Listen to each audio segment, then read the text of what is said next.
नमस्कार दोस्तों, हमारे चैनल में आप सभी का स्वागत है। आकाश की उम्र करीब 30 साल हो चुकी थी, पर अभी तक उसकी कोई नौकरी नहीं लगी थी। देखा जाए तो वह पूरी तरह बेरोजगार था। थोड़ा बहुत इधर उधर कमा लेता था, जिससे उसका खुद का खर्च निकल जाता था, पर परिवार चलाने लायक वह नहीं कमा पाता था। इसी वजह से वह शादी नहीं कर रहा था। लेकिन आकाश के माँ बाप उस पर लगातार दबाव डाल रहे थे कि उसकी उम्र हो चुकी है, अब उसे शादी कर लेनी चाहिए। नौकरी और काम का क्या है, वह तो आज नहीं तो कल मिल ही जाएगा। और हम इतने गए गुजरे तो नहीं कि कुछ साल तुझे और तेरी बीवी को खिला ना पाए। तू कोशिश तो कर ही रहा है, जल्द ही तेरी नौकरी लग जाएगी, और जब तक नहीं लगती हम सब संभाल लेंगे। बस तू जल्दी से शादी के लिए हाँ कर दे। शायद आकाश की शादी की जल्दी मचाने की वजह यही थी कि उसका छोटा भाई विवेक पूरी तरह से सेटल हो चुका था और उसकी अच्छी नौकरी लग चुकी थी। माँ बाप को उसके लिए बड़े बड़े घरों से रिश्ते आ रहे थे और बहुत ज़्यादा दहेज देने को भी तैयार थे। लेकिन बड़े बेटे की शादी किए बिना छोटे की शादी कैसे कर देते, इसीलिए वे लोग लगातार आकाश पर दबाव बनाए हुए थे। आकाश का कहना था कि मेरी नौकरी नहीं लगी तो इसमें विवेक की क्या गलती, वह तो पूरी तरह से सेटल है, उसकी शादी कर दो, मुझे कोई दिक्कत नहीं है। जब मैं सेटल हो जाऊंगा तो मैं भी शादी कर लूंगा। लेकिन माँ बाप को समाज का भी डर था कि कहीं लोग बातें न बनाने लगे कि बड़ा बेटा कुंवारा है और छोटे की शादी कर दी। इसीलिए वे लोग आकाश को समझाते ही जा रहे थे। और अब तो उन्होंने यह भी कहना शुरू कर दिया था कि तेरे चक्कर में विवेक की जिंदगी खराब हो रही है। अगर उसकी शादी हो जाती तो वह अपनी पत्नी को लेकर चला जाता, कम से कम उसे खाने पीने की इतनी परेशानी तो नहीं होती। आखिर आकाश इन सब बातों से परेशानी में पड़ गया और उसने शादी के लिए हाँ कर दी।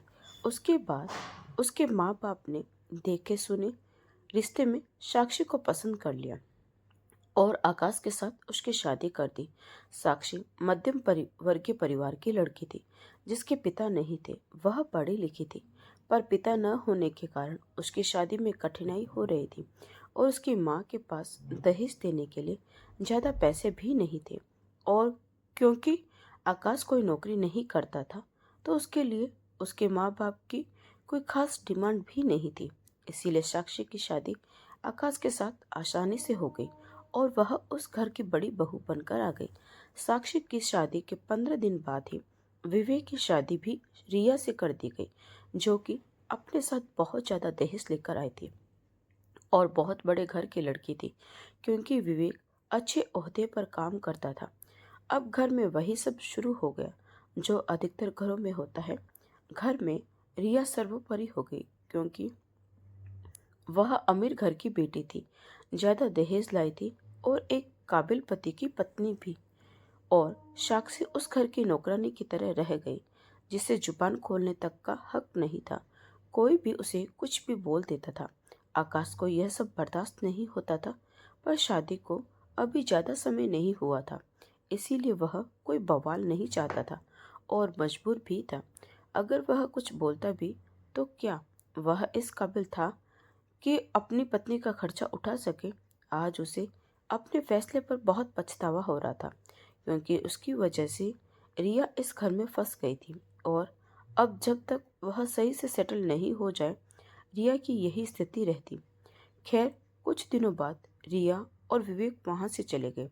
अब साक्षी और आकाश वहां पर अकेले रह गए। आकाश को लगा शायद अब सब कुछ ठीक हो जाएगा, लेकिन यह सिर्फ उसका वहम था। वे माँ बाप जो यह कहते कि कुछ साल तो हम तुझे और तेरे परिवार को संभाल लेंगे, अब तक तू सेटल हो जाएगा।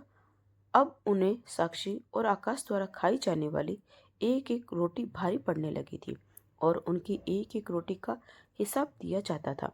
स्थिति यह हो गई थी कि साक्षी खाना तो बनाती थी, पर खाना खाने से डरती थी, क्योंकि उसे पता था कि जैसे ही वह खाने बैठेगी, वैसे ही सास ससुर तरह तरह के ताने मारने लगेंगे। पति को कमाना आता नहीं और इसकी बीवी को ठूस ठूस कर खाने से फुर्सत नहीं। जबकि सच्चाई यह थी कि जितना आकाश और साक्षी खाते, उतना तो वे उस घर में गधा मजदूरी करके भी वसूल कर देते थे, लेकिन फिर भी माँ बाप के ताने सुने बिना उन्हें एक दिन की रोटी नसीब नहीं होती थी। इस बात से आकाश को बहुत गुस्सा आता था, पर वह कुछ कर भी नहीं पा रहा था। अब साक्षी भी बर्दाश्त से बाहर हो रही थी। अभी कुछ ही दिन बीते थे कि रिया ने अपने सास ससुर को खुशखबरी सुनाई कि वह माँ बनने वाली है। तभी से आकाश और साक्षी पर दबाव फिर से शुरू हो गया। देख लो, छोटे भाई का बच्चा भी हो जाएगा और अभी इन लोगों को बच्चा नहीं करना। अरे, वक्त पर बच्चा हो जाए तो सब ठीक रहता है, वरना उम्र बढ़ने के साथ परेशानियां बढ़ने लगती हैं। बच्चे पर कितना ही खर्च कर लो, कुछ दिनों तक हम बच्चे को संभाल लेंगे, तब तक तो आकाश नौकरी ढूंढ ही लेगा। अब तुम लोग भी बच्चे के बारे में सोचो। अब लगातार माँ बाप आकाश और साक्षी पर बच्चा करने का दबाव डालने लगे। आकाश पहले ही अपने माँ बाप की बातों में आकर एक बार फंस चुका था, लेकिन वह दोबारा इस लफड़े में नहीं फंसना चाहता था, क्योंकि उसे पता था कि माँ बाप के कहने पर बच्चा तो हो जाएगा, पर उसकी जिम्मेदारी उठाने वाला लायक वह अभी नहीं है। और जो माँ बाप उसे और उसकी पत्नी को एक एक रोटी के लिए 10 ताने सुनाते हैं, वह उसकी बच्चे की जरूरतें क्या पूरी करेंगे। उन्हें कोई हक नहीं कि एक बच्चे को इस दुनिया में लाकर एक एक चीज के लिए मोहताज करे, क्योंकि बच्चे के बाद आवश्यकताओं की 10 जिम्मेदारियां और बढ़ जाती है। यह बात आकाश और साक्षी को अच्छे से पता थी, इसीलिए अब वे माँ बाप की बातों पर ध्यान नहीं देते थे। आकाश दिन रात कोशिश करता था कि कहीं उसकी नौकरी लग जाए, और वह हर जगह ट्राई करता था, लेकिन हर जगह असफलता ही मिलती। शायद उसके नसीब में परेशानी ही लिखी थी, क्योंकि यह भी सच था कि उसका छोटा भाई विवेक, जो किसी भी मायने में आकाश से 20 नहीं था, बल्कि हर मामले में उससे पीछे था, उसने पहले ही प्रयास में नौकरी प्राप्त कर ली थी, जबकि वह उसके योग्य भी नहीं था। शायद यही उसकी किस्मत में लिखा था। यह बात आकाश और साक्षी अब समझ चुके थे। इस घर में वैसे ही जीना मुश्किल होता जा रहा था, और अब आकाश के माँ बाप हद से ज्यादा जली कटी बातें करने लगे थे।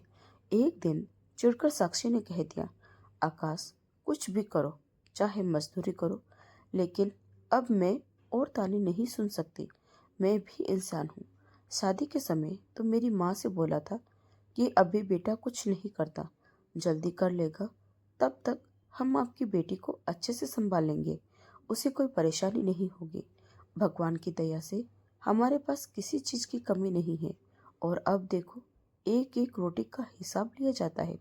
अपने मन से अगर एक कप चाय भी बना ली तो 10 बातें सुना दी जाती है।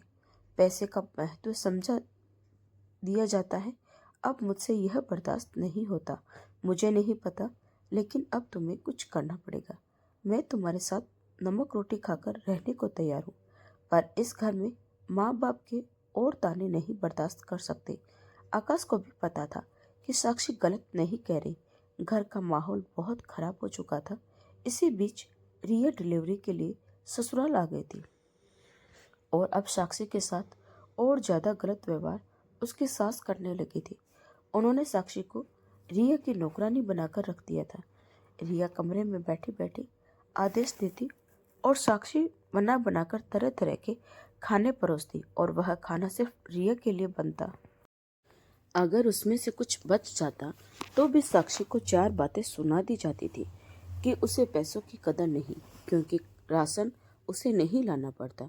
कभी कभी तो माँ बाप यह भी कहते, जानबूझकर ज़्यादा बनाया होगा ताकि छुपाकर खुद भी खा सके, क्योंकि इसके पति की औकात तो नहीं इसे ढंग का खाना खिला सके।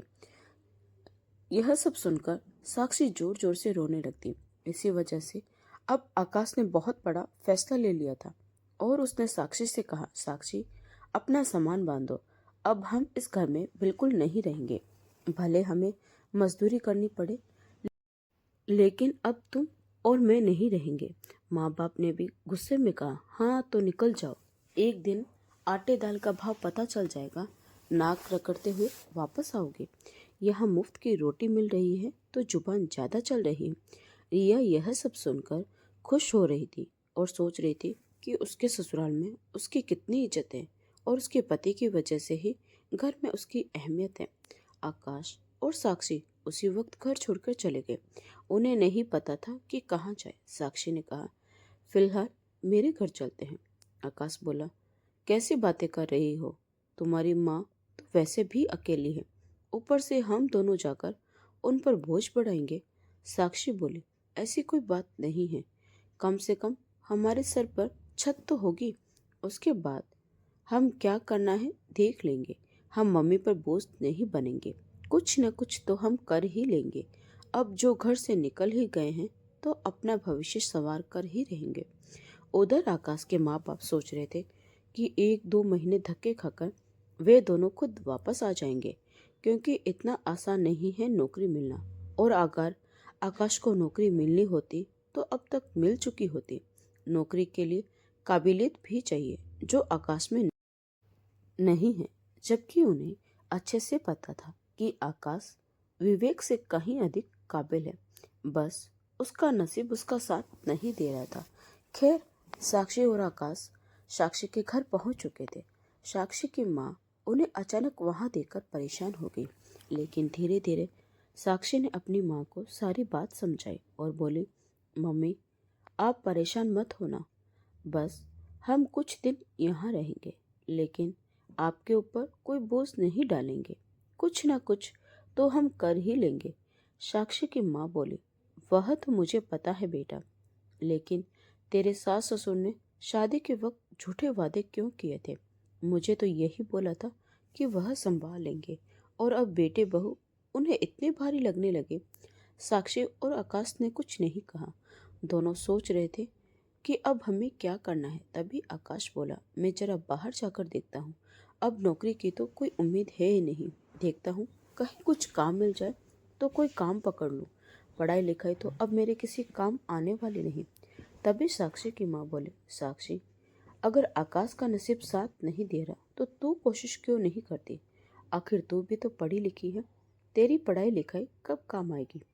तू भी अपनी तरफ से कोशिश कर सकती है। तेरी ही नौकरी कहीं लग जाए तो? तूने बीएड भी कर रखा है। हमारे यहाँ जो नया बड़ा कॉन्वेंट स्कूल खुला है, वहाँ अभी शिक्षकों की भर्ती हो रही है। तू एक बार वहाँ प्रयास कर। यह बात आकाश को सही लगी और वह साक्षी को लेकर स्कूल में नौकरी का आवेदन देने गया। फिर साक्षी इंटरव्यू के लिए गई, जिसमें उसका चयन हो गया और उसे अच्छी खासी वेतन पर नौकरी मिल गई। आकाश और साक्षी बहुत खुश थे कि कम से कम अब किसी के ऊपर बोझ नहीं बनना पड़ेगा। आकाश बोला, चलो, अब तुम्हारी नौकरी तो लग गई। अब मैं अपने काम के लिए कोशिश करता हूँ। कुछ नहीं तो किसी दुकान पर ही सेल्समैन की नौकरी पकड़ लूँगा। कुछ तो कमाऊँगा, वरना लोग कहेंगे बैठा बैठा बीवी की कमाई खा रहा है और ससुराल में रह रहा है। इस पर साक्षी बोली, लोग क्या कहेंगे वह मुझे नहीं पता, लेकिन मुझे लगता है कि शायद आपके नसीब में नौकरी नहीं लिखी, आपको व्यवसाय पर ध्यान देना चाहिए। इस पर आकाश बोला, लेकिन व्यवसाय के लिए तो अच्छे खासे पैसे लगेंगे। तभी साक्षी की माँ बोली, हाँ तो हमारा खर्चा ही कितना है? मेरी तनख्वाह ठीक ठाक मिल रही है। तुम बैंक से ऋण ले लो और कोई व्यवसाय शुरू करो, और हम हर महीने वह ऋण भरते जाएंगे। उसके बाद परिवार नियोजन के बारे में सोचेंगे, और मुझे पूरी उम्मीद है कि तुम व्यवसाय में अवश्य आगे बढ़ोगे। अब आकाश ने भी व्यवसाय करने का मन बना लिया और वह पता करने लगा। तब साक्षी ने सुझाव दिया कि उनका स्कूल नया नया खुला है और सबको अच्छी भुगतान मिल रही है। कुछ दिनों में स्कूल बहुत बढ़ जाएगा, क्योंकि एक बड़े व्यापारी ने स्कूल खोला है। अभी स्कूल की वर्दी के ठेके के लिए काफ़ी लोग आ रहे हैं। तुम स्कूल की वर्दी का काम क्यों नहीं शुरू करते? अगर तुम दूसरों से कम में वर्दी बना कर दोगे तो यह ठेका जरूर तुम्हें मिल जाएगा। आकाश बोला, लेकिन मैंने कभी कुछ किया नहीं, मैं सीधा साधा आदमी इतना बड़ा काम कैसे ले लूं? साक्षी बोली, हिम्मत करने से सब कुछ हो जाता है। आकाश ने अच्छे से पता किया, योजनाएं बनाई और स्कूल में वर्दी के लिए बात कर ली। उसने जो रेट बताया वह बाकी लोगों से काफ़ी कम था और गुणवत्ता भी अच्छी थी, इसीलिए यह काम आकाश को मिल गया। हालांकि मुनाफा बहुत कम था, पर आकाश संतुष्ट था क्योंकि अभी उसे इस क्षेत्र में अपने पैर जमाने थे और उसे पता था इसके लिए 2-3 साल मेहनत करनी पड़ेगी। धीरे धीरे आकाश को स्कूल से भी और वर्दियों के ऑर्डर मिलने लगे क्योंकि उसका रेट बाकी लोगों से कम था। इससे आकाश को थोड़ा मुनाफा तो हो रहा था पर मेहनत के अनुसार लाभ नहीं मिल रहा था। फिर भी वह संभाल रहा था और उसने एक बड़े बाजार में अपनी पकड़ बना ली थी। इसी बीच साक्षी भी अपनी काबिलियत से 2-3 स्कूल बदलकर अच्छी खासी सैलरी पर पहुंच चुकी थी और आकाश का ऋण भी धीरे धीरे चुकता हो रहा था। आकाश और साक्षी को घर छोड़े अब 2 साल बीत चुके थे। आकाश के माता पिता को बहुत अच्छे से पता था कि वह दोनों साक्षी के घर रह रहे हैं, लेकिन वह अपनी अकड़ में कभी आकाश साक्षी को वापस नहीं बुलाना चाहते थे। उन्हें लगता था कि जैसे तैसे उनका गुजारा चल रहा होगा। उधर रिया का बच्चा अब चलने लगा था और रिया को उसे संभालने में तकलीफ होती थी क्योंकि वह घर का कोई काम करने जाती तो बच्चा कोई कारनामा कर देता और कई बार उसे चोट भी लग जाती। इसीलिए विवेक अपने माता पिता पर दबाव डाल रहा था कि वह उसके साथ आकर रहे। रिया अकेले बच्चे को संभाल नहीं पा रही थी। माता पिता के लिए तो रिया और विवेक ही सब कुछ थे। लेकिन विवेक के पिताजी बोले, यहाँ हमारी दुकान है जिसमें थोड़ी बहुत आमदनी हो जाती है, मैं यह सब छोड़कर कैसे आ जाऊं। इस पर विवेक और रिया बोले, पापा मैं अच्छा खासा कमाता हूँ, कितने बड़े ओहदे पर हूँ, क्या अपने माता पिता को खिला नहीं सकता। कैसी बातें कर रहे हो। एक काम करो, आप दुकान बेच दो, उन पैसों से यहाँ एक बड़ा घर लेंगे क्योंकि दुकान बीच मार्केट में थी, इसीलिए उसकी बहुत अच्छी कीमत मिल गई।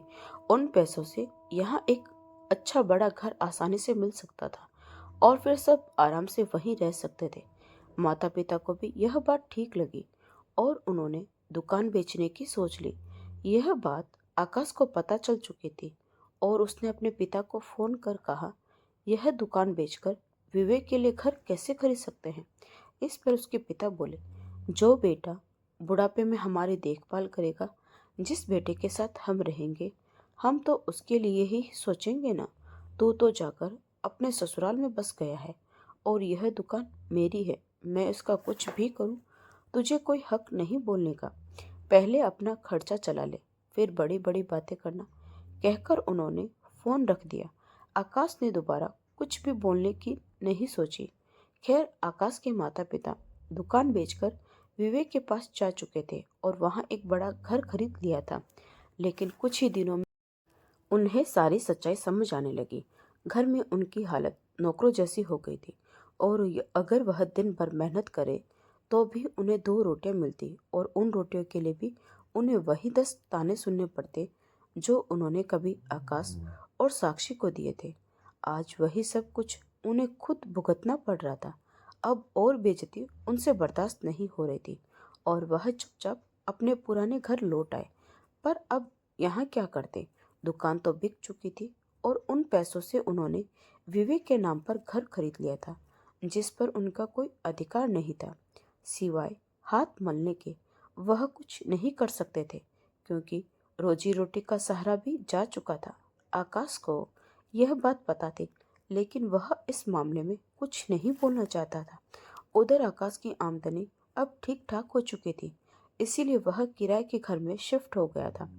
एक दिन अचानक आकाश के माता पिता उसके घर पहुंच गए और बोले, तुम दोनों घर चलो, हमारा कोई सहारा नहीं है तुम्हारे अलावा। आकाश की माँ बोली, बेटे मेरे घुटनों में इतना दर्द रहता है कि मैं खुद से एक गिलास पानी भी नहीं ले पाती, घर क्या संभालूंगी और माँ बाप से क्या नाराजगी, आखिर परिवार तो हम है ही ना। इस पर साक्षी बोले, अच्छा इतनी जल्दी याद आ गया कि हम एक परिवार हैं। जी नहीं, आपका परिवार तो रिविया और विवेक है जिन पर आप जान छिड़कते थे। हम दोनों तो आपके लिए सिर्फ एक बोझ थे जो मुफ्त की रोटियां खाते थे। लेकिन घबराए मत, अब ऐसा कुछ नहीं है।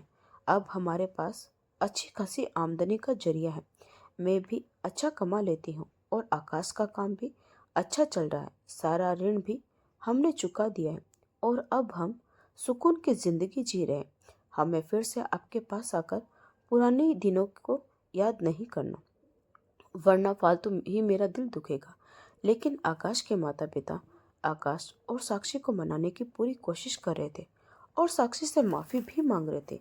उन्होंने कहा, हम मानते हैं कि गलती हो गई, लेकिन अगर कभी गलती हो जाए तो क्या उसे सुधारने का मौका नहीं मिलना चाहिए? पर इस बार साक्षी पहले वाली चुप रहने वाली नहीं थी।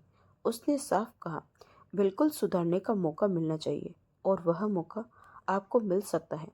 जैसे आपने दुकान बेचकर विवेक के लिए बड़ा घर खरीदा था ना, वैसे ही यहाँ का पूरा घर मेरे नाम कर दीजिए, तब हम वहाँ आकर रहेंगे। इस पर आकाश के माता पिता हैरान रह गए और बोले, ऐसा कैसे हो सकता है? हम पूरा घर तुम्हें कैसे दे दे? इस पर साक्षी बोली, वैसे ही जैसे पूरी दुकान विवेक को दे दी। इस पर आकाश के माता पिता बोले, लेकिन उन दोनों ने हमें धोखा दे दिया। हमारे पैसों से घर खरीदा और हमें ही वहाँ नौकर जैसी हालत में पहुंचा दिया। साक्षी बोली, बिल्कुल वैसे ही जैसे आपने मुझे और मेरी माँ को धोखा दिया था कि आप कुछ साल हमारा और आकाश का खर्चा चलेंगे, लेकिन शादी होते ही आपने अपना असली रंग दिखा दिया और हमें जी भरकर जलील किया। भूली नहीं हूँ मैं वो सारी बातें। आकाश के माता पिता कुछ भी नहीं बोले, क्योंकि साक्षी की हर बात सच थी। साक्षी ने साफ कहा, आपके पास अब और कोई चारा नहीं है। या तो आप दोनों इस उम्र में अकेले रहिए और अपना गुजारा जैसे हो वैसे चलाइए, वरना वह घर हमारे नाम कीजिए और हम आपके साथ चलकर रहेंगे। आपको हम पर भरोसा करना ही पड़ेगा, तभी मैं और आकाश वहाँ वापस आएंगे, वरना हम कुछ सालों में अपना खुद का घर खरीद ही लेंगे। इतना अंदाजा तो शायद आपको भी लग गया होगा। साक्षी की सासू माँ घुटनों के दर्द से बेहाल थी। उन्हें ठीक से चलना भी मुश्किल हो रहा था, और वह घर क्या संभालती, और ससुर जी बैंक में रखे पैसों से कब तक गुजारा चलाते, क्योंकि रोजी रोटी की तो उसकी छीन चुकी थी और बैंक में भी ज्यादा कुछ नहीं था। दोनों काफी मजबूर हो चुके थे। आकाश से अपने माता पिता की हालत देखी नहीं जा रही थी, लेकिन साक्षी का गुस्सा देखकर वह चुप था, क्योंकि साक्षी भी अपनी जगह सही थी। आखिर वह दर्द आकाश ने भी तो साक्षी के साथ झेला था। शायद माँ बाप होने की वजह से आकाश एक बार भी उस दर्द को भूल सकता था, लेकिन साक्षी से कैसे कह देता कि वह सब कुछ भूल जाए। आकाश के माता पिता एक दूसरे का चेहरा देख रहे थे। उन्हें समझ आ चुका था कि बुढ़ापे में वह एक एक रोटी के लिए तरस जाएंगे और उन्हें आकाश और साक्षी का सहारा ही चाहिए। इसी कारण उन्होंने साक्षी की बात मान ली और घर साक्षी के नाम करने को तैयार हो गए। यह बात जैसे ही रिया और विवेक को पता चली, वे तुरंत बवाल मचाने आ गए और विवेक जोर से चिल्लाया, आपकी हिम्मत कैसे हुई? यह पूरा घर साक्षी भाभी के नाम कर देंगे। इस बार आकाश आगे बढ़कर विवेक के सामने खड़ा हो गया और बहुत तेज आवाज में बोला, वैसे ही जैसे तुम्हारी हिम्मत हुई पापा की दुकान बेचकर तुम्हारे नाम पर बड़ा घर खरीद लिया जाए, और उसके साथ तुम्हारी बीवी अपने पापा को खुश करने के लिए मेरे माँ बाप को बात बात पर अपमानित करती रही और उन्हें एक एक रोटी के लिए तरसाती रही। इस पर साक्षी बोली, अरे विवेक, इन भिखारियों के मुंह क्या लग रहे हो? अपने पापा से पूछो। यह भिखारी जो अपनी बीवी का खर्चा नहीं चला सकता था, उसकी औकात नहीं है तुम्हारे सामने बोलने की। यह सुनकर आकाश की माँ को बहुत गुस्सा आया और वह गुस्से में रिया की तरफ बढ़ रही थी। पता नहीं गुस्से में क्या करती, क्योंकि उन्होंने अपने हाथ में रखा डंडा उठा लिया था।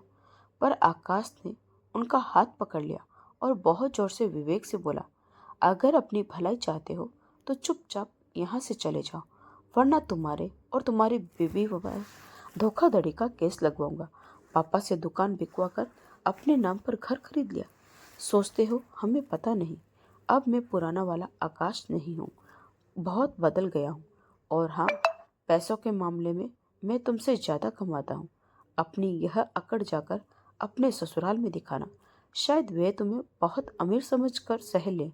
मेरे आगे तुम्हारी कोई हैसियत नहीं है और ना ही तुम्हारे फटीचर ससुराल वालों की। आकाश यह सब जानबूझकर कह रहा था, क्योंकि उसे रिया को जवाब देना था और उसे पता था कि रिया को चोट पहुंचानी है तो उसके मायके को टारगेट करना पड़ेगा। और आकाश ने वही किया, जिससे रिया तिलमिला गई। लेकिन आकाश उसे घूरता रहा और आंखों ही आंखों में समझा दिया कि अगर वे दोनों आकाश और साक्षी से उलझे तो उन्हें बहुत महंगा पड़ेगा। विवेक और रिया चुपचाप वहां से चले गए, क्योंकि उन्हें समझ आ चुका था कि आकाश और साक्षी अब पहले जैसे नहीं रहे, न पैसों के मामले में न ही पहुंच के मामले में। दोनों ही मामले में वे अब उनसे बहुत आगे निकल चुके थे। आकाश के माता पिता ने आकाश और साक्षी पर भरोसा करके घर साक्षी के नाम कर दिया, क्योंकि उनके पास कोई और चारा नहीं था। पर आकाश और साक्षी ने उनका भरोसा टूटने नहीं दिया और उनका पूरा ध्यान रखा। लेकिन हाँ, साक्षी ने कभी भी अपने सास ससुर को कोई रिश्ता प्यार से नहीं निभाया, क्योंकि सिर्फ अपना फर्ज समझकर निभाया, क्योंकि प्यार तो उनसे कब का टूट गया था।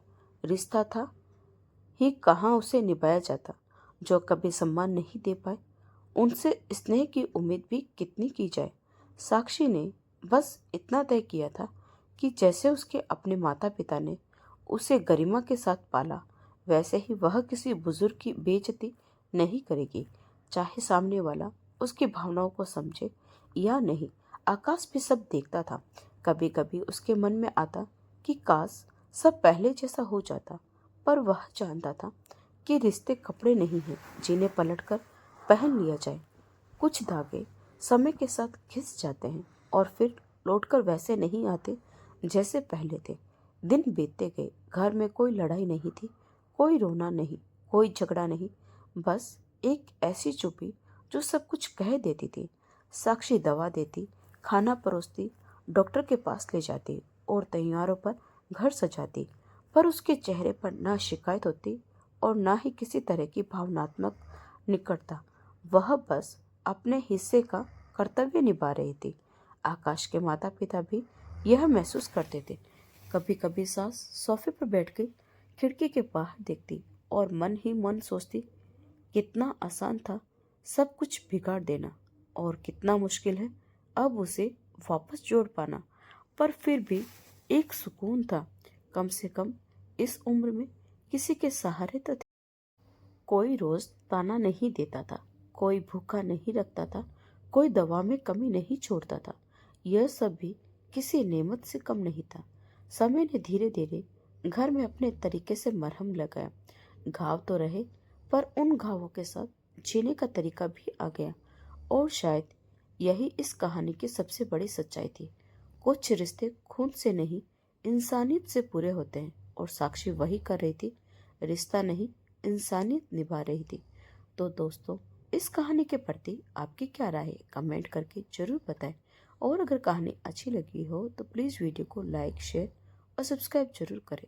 Thanks for watching.